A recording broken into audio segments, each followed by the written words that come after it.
can't read or understand you. So the one language that you want to make a big language over the others is still being failed in our schools.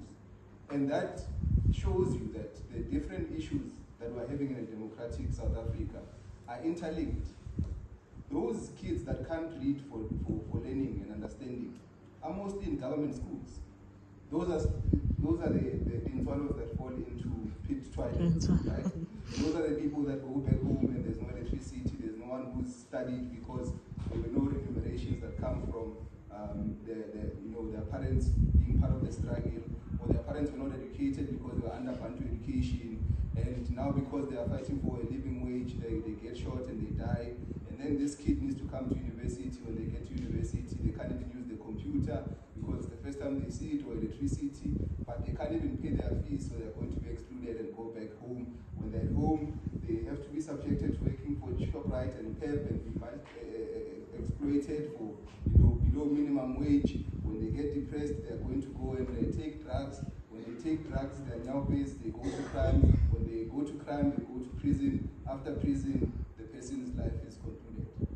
So all of the issues that I think the speakers from the floor spoke about are very interrelated, but I'll give to the panel. I think they've been making notes, and I won't say who must answer what, but for the sake of Fratuma, the two questions I think stood out was the number one, you were promised when you came into South Africa, and you said you came in 1991. There were things that were promised to you. Are you different from Umama sitting down, or are you different from the other MK, MBA veterans that would say we don't get our monies? Are you in a better situation? What do you think can be done or should be done? So what is the current state of the people that have fought for liberation?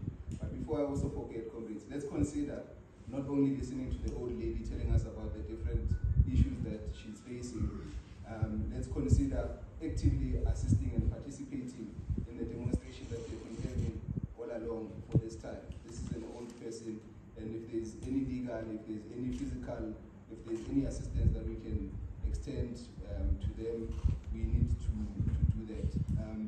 We touched also on Comrade Chris. You see, this was